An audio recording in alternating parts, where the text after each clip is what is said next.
welcome to Unix. Unix, this is the class 1 for Unix Systems Administration. और ये जो course है इसमें हम बेसिक्स सीखेंगे किसी भी यूनिक्स सिस्टम के। तो आज जो मैंने सिस्टम चूज़ किया है जिसको हम इंस्टॉल करेंगे और उसके बेसिक्स वगैरह स्टार्ट करेंगे वो है डेबियन।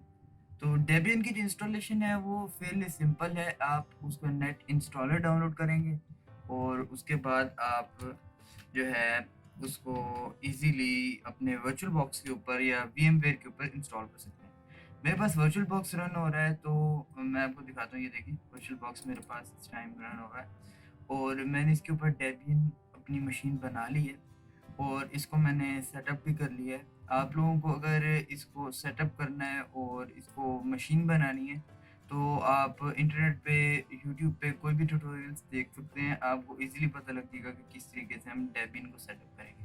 आज की वीडियो डेबियन पे है। इसी तरह करते करते हम आगे मज़ीद यूनिक्स सिस्टम्स पे लिनक्स सिस्टम्स पे स्टडी करेंगे। तो सबसे पहले मैं क्या करता हूँ, मैं आपको थोड़ी सी इसकी स्पेसिफिकेशंस दिखा देता हूँ कि मैंने इसको क्या क्या मतलब की चीज़ें प्रोवाइड की हुई हैं कंप्यूटर से। तो इसका नाम मैंने बेसिक डेबियन ही रखा हुआ है। टाइप की लिनक्स है और वह ENG 64 बिट है। ठीक है जी। एडवांस में मैंने इसको क्लिपबोर्ड भी शेयर किया हुआ है, ड्रैग एंड ड्रॉप भी शेयर किया हुआ है। आमतौर पर मैं इन दोनों में से कुछ भी यूज़ नहीं करता ज़्यादा। तो सिस्टम में मैंने इसको तकरीबन 4 GB की मेमोरी दी है ताकि कुछ मेमोरी मेरे पास भी रहे और कुछ मेमोरी मैं इसको भी प्रोवाइड कर सकूँ। ठीक है जी।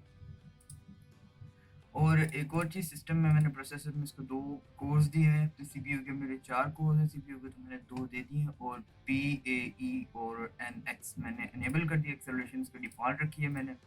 और डिस्प्ले मैंने 128 MB इसको दे दिया है ताकि मतलब सॉफ्टवेयर वाइज जो प्रोसेसिंग होती हुई होगी मतलब बाहर इसके ऊपर से होता है।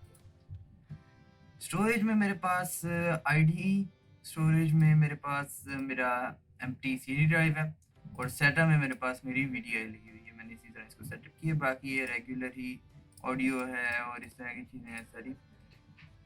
तो मैं इसको ओपन कर लेता हूँ। तो मैं यहाँ से इसको ओपन करने के लिए स्टार्ट पर क्लिक करता हूँ और आप देखेंगे कि मशीन अभी जो है वो स्टार्ट हो जाएगी।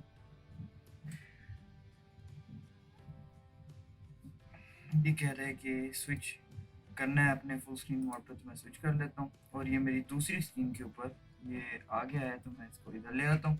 तो आप देख सकते हैं ग्रब पे आ गया है। ग्रब जो है वो आमतौर पे काफ़ी सारे यूनिक सिस्टम्स हैं उनके अंदर हमारा मेन बूट लोडर होता है। तो मैं एंटर कर देता हूँ, बेसिक बूट ही कर लेते हैं इसको। और आप देखेंगे कि ये जो है ना बूट होना स्टार्ट हो गया सिस्टम। थोड़ी सी देर लगती है इसको बूट होने में। यूनिक्स यूनिक सिस्टम जो होते हैं उनको आमतौर पे देर लगती है स्टार्ट होते हुए और फिर जब वो चल पड़ते हैं तब बिल्कुल मतलब स्पीड से चलते हैं विंडोज़ के मुकाबले, क्योंकि विंडोज़ जो है वो स्लो चलती है यूनिक सिस्टम्स के मुकाबले में। आप कोई भी इंटरफेस यूज़ कर रहे हो, कोई टर्मिनल यूज़ कर रहे हो, आप रिलेटिवली स्पीड से चल रहे होते हैं विंडोज़ के एडमिन के लिहाज से या विंडोज़ के सिस्टम के लिहाज से। अभी आप देखेंगे कि मेरी जो लॉगिन विंडो है वो अपीयर होने वाली है। देखेंगे मेरी लॉगिन विंडो अपीयर हो गई है।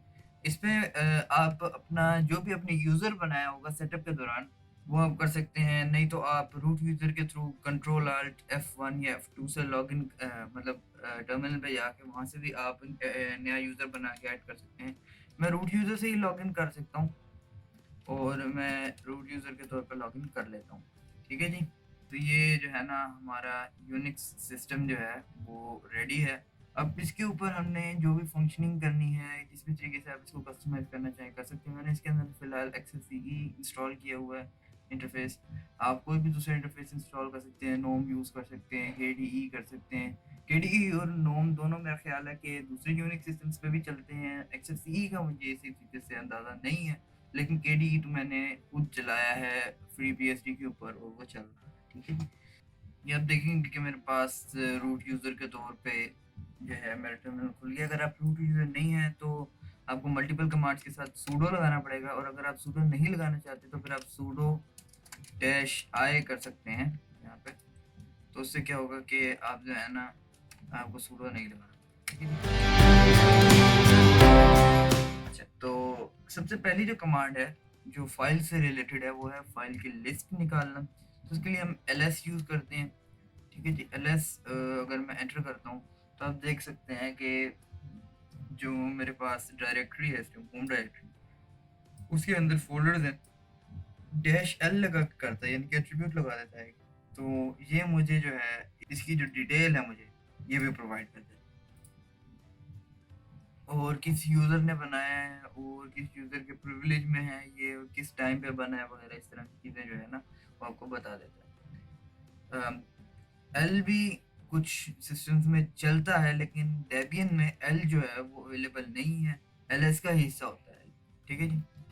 तो क्लियर से आपकी जो स्क्रीन है वो साफ हो जाएगी। नेक्स्ट जो कमांड है वो है डायरेक्टरीज के मुतालिक।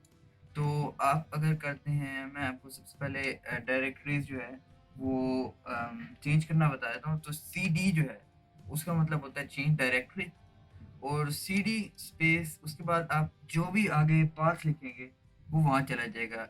और डॉस में भी ऐसे ही होता है, डॉस में सी कॉलन स्लैश से होता है, इसमें हमारा जो है ना स्लैश हमारा फाइल सिस्टम होता है, और उसके बाद हम आगे फर्दर चलते जाते हैं। तो फिलहाल अगर आपने अपने डेस्कटॉप पे जाना है तो हम हमारे स्लैश होम स्लैश जो भी आपका यूज़र नेम है, मैं रूट में हूँ, सॉरी होम में नहीं जाएंगे, सिलेक्ट, मैं डायरेक्ट रूट में जा रहा हूँ। आप यूज़र नेम के मुतालिक स्लैश होम स्लैश रूट में चले जाएंगे। तो मैं स्लैश रूट से डेस्कटॉप पे आ जाता हूँ। ठीक है जी, मैंने कहा जी डेस्कटॉप, नहीं जी मैं डेस्कटॉप पे आ गया रूट की। ठीक है। ये जो है ये भी होम की होती है, इसको भी आप कर सकते हैं। जैसे कि अगर मैं ये सी डी ये करता हूँ तो फिर मैं जो है ना इसी डायरेक्टरी में आ जाता हूँ जो मेरी होम डायरेक्टरी। ठीक है जी।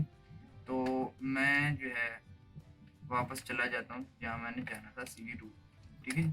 अच्छा जी, तो मैं डेस्कटॉप पे आ गया। अब पहली कमांड जो मैं आपको डायरेक्टरी से रिलेटेड बताता हूँ वो है mkdir, जो कि होती है मेक डायरेक्टरी। mkdir स्पेस जो भी डायरेक्टरी का आप नाम रखना चाहते हैं। अगर आप डायरेक्टरी का फॉर एग्जांपल नाम रख देते हैं फोल्डर। ठीक है। तो मैं एंटर करता हूँ, तो ये देखें फोल्डर नाम की डायरेक्टरी जो है वो यहाँ पे बन गई है।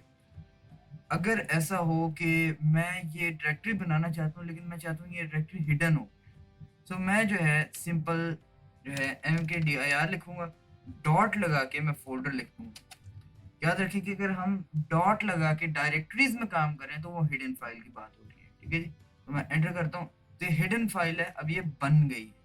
अभी भी अगर हम ls करेंगे तो हमारे पास सिर्फ फोल्डर आ रहा है, क्योंकि सिर्फ फोल्डर ही है यहाँ पे। लेकिन अगर मैं जाना चाहूँ C D dot sorry C D dot folder, मैं डॉट फोल्डर में भी जा सकता हूँ। ये हमारे पास हिडन एक फाइल है। अगर इसको मैंने व्यू करना हो तो मेरा जो भी फाइल मैनेजर है मैं उसके थ्रू इसको व्यू कर सकता हूँ हिडन में। अभी आप देखेंगे कि जब आप खोलेंगे तो कुछ इस तरह दिख रहा होगा। ठीक है जी, आपका सिस्टम जो है ना वो कुछ इस तरह।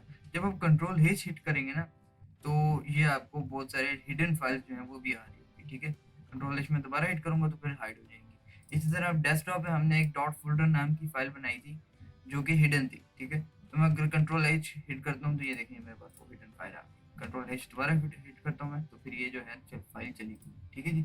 इस तरह आप व्यू कर सकते हैं, और आप जा भी सकते हैं। सी डी अगर आप करके डॉट डॉट कर देंगे तो आप पिछली डायरेक्टरी में जा सकते हैं। जैसे भी मैं फुल डेस्कटॉप में चला जाऊंगा, अभी मैं सी डी करके डॉट डॉट डॉट डॉट करूंगा तो मैं रूट की होम डायरेक्टरी में चला जाऊंगा। ये देखिए मैं रूट की होम डायरेक्टरी में आ गया। ठीक है। तो सबसे पहले इसको क्लियर कर लेते हैं। आपको एम के डी आई आर की समझ आ गई होगी और सी डी की भी होपफुली समझ आ गई होगी। तो अब आप लोग जो है वो सी डी से दोबारा से हम जो है ना हमारी home home directory slash user जो भी अगर आपको होगा, मैं फिलहाल रूट में हूँ तो मैं स्लैश रूट स्लैश मेरा जो डेस्कटॉप है उधर चला जाता हूँ, क्योंकि रूट का अलग फोल्डर होता है लिनक्स के फाइल सिस्टम में। ये आप देख सकते हैं मैं डेस्कटॉप पे हूँ। ये देखें फोल्डर नाम की फाइल मेरे पास यहाँ पे है। अच्छा, मैं क्या चाहता हूँ कि मैं अब इस फाइल को ना फोल्डर को ना मैं डिलीट करना चाहता हूँ। ठीक है। तो उसके दो तरीके हैं। आप या तो कर सकते हैं RMDIR सिंपल। ठीक है, RMDIR, उससे आपका जो फोल्डर है अगर तो वो खाली होगा तो वो रिमूव हो जाएगा RMDIR से। अगर वो खाली नहीं होगा तो फिर मैं आपको बताता हूँ आप किस तरह रिमूव करेंगे। RMDIR वैसे रिमूव डायरेक्टरी की होती है। ठीक है जी। तो RMDIR और उसके बाद मैं करना चाहूंगा फोल्डर। तो ये देखिए जी फोल्डर फाइल डिलीट हो गई। ठीक है। अगर फर्ज करें मैं दोबारा mkdir से एक न्यू नाम का फोल्डर बना लेता हूँ। ये देखें, ये न्यू नाम का डायरेक्टरी जो है मेरी बन गई। अब मैं इस न्यू वाली डायरेक्टरी में कोई डेटा रख और उस एम्प्टी फाइल को जो है मैं फिल कर लेता हूँ। मिसाल के तौर पर मैं यहाँ पे एक फाइल रख देता हूँ और इसका मैं इसके अंदर कुछ भी डाटा रख देता हूँ। मैं लिख देता हूँ जी रैंडम डेटा। मैं कंट्रोल एस करता हूँ, ये मेरा डेटा जो है ये यहाँ पे पुट हो गया। 11 बाइट्स का डेटा है। तो बहरहाल डेटा तो है ना, इसके अंदर एक फाइल है इसके अंदर। तो अब जो है ना ये मुझे कहेगा कि आप इसको रिमूव नहीं कर सकते, लेकिन RMDIR अगर मैं करता हूँ और मैं करता हूँ न्यू, जो कि हमारा फोल्डर का नाम है जिसको हमने रिमूव करना है, तो मैं एंटर करता हूँ, कहता है फेल टू रिमूव न्यू, क्योंकि डायरेक्टरी नॉट एम्प्टी, डायरेक्टरी जो है वो एम्प्टी नहीं है। अगर ये डायरेक्टरी एम्प्टी होती है यानी कि इसके अंदर ये फाइल जो है ये ना होती, तो फिर मैं आसानी से उसको रिमूव कर सकता था। अब मुझे इसको रिमूव करने के लिए क्या करना पड़ेगा, मैं करूँगा RM न्यू। अब RM रिमूव का होता है, ये आमतौर पे डिलीट की जगह पे यूज किया जाता है, जैसे CMD में हम डिलीट यूज करते हैं DEL करके। तो RM जो है ये फाइल्स को भी रिमूव कर सकता है और फोल्डर्स को भी रिमूव कर सकता है। तो RM न्यू स्पेस लगा के ना हम -R लगा देंगे। -R का मतलब होता है रिकर्सिव। रिकर्सिव हम रेफर करते हैं to directories in all Unix systems, और RM जो है ये ऑल यूनिक्स सिस्टम्स में रिमूव का ही कमांड है। ठीक है जी, मैं एंटर करता हूँ, ये देखें ये हमारी डायरेक्टरी रिमूव होगी, हमारा डेटा भी रिमूव हो गया है।